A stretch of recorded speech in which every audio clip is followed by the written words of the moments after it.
श्री सीतारामचंद्राभ्यां नमः। श्रीमद् वाल्मीकि रामायण अयोध्या कांडम विंशः सर्गः। श्लोक 31 से 35 तक। विषय: राजा दशरथ की अन्य रानियों का विलाप। श्री राम का कौशल्या जी को अपने वनवास की बात बताना। स षट्चाष्टौ च वर्षाणि वतस्यामि विजने वने आसेव मानो वन्यानि फलमूलैश्च वर्तयन्। अर्थात अतः 14 वर्षों तक निर्जन वन में रहूंगा और जंगल में सुलभ होने वाले वलकल आदि को धारण करके फल मूल के आहार से ही जीवन निर्वाह करता रहूंगा। सा निकृत्ते विशालस्य यष्टिः परशुना वने पपात सहसा देवी देवतेव दिवश्युच्युता।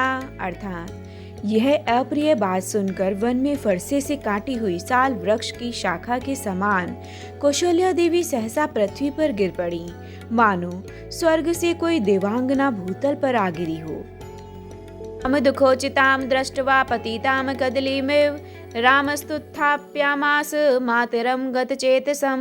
अर्थात जिन्होंने जीवन में कभी दुख नहीं देखा था, जो दुख भोगने के योग्य थे ही नहीं, उन्हीं माता कौशल्या को कटी हुई कदली की भांति अचेत अवस्था में भूमि पर पड़ी देख श्री राम ने हाथ का सहारा देकर उठाया। उपावृत्योत्थितां दीनां वडवामिव वाहितां पासंगंठित सर्वांगी विमर्श च पाणिना। अर्थात जैसे कोई घोड़ी पहले बड़ा भारी बोझ ढो चुकी हो और थकावट दूर करने के लिए धरती पर लोट पोट कर उठी हो, उसी तरह उठी हुई कौशल्या जी के समस्त अंगों में धूल लिपट गई थी और वे अत्यंत दीन दशा को पहुंच गई थीं।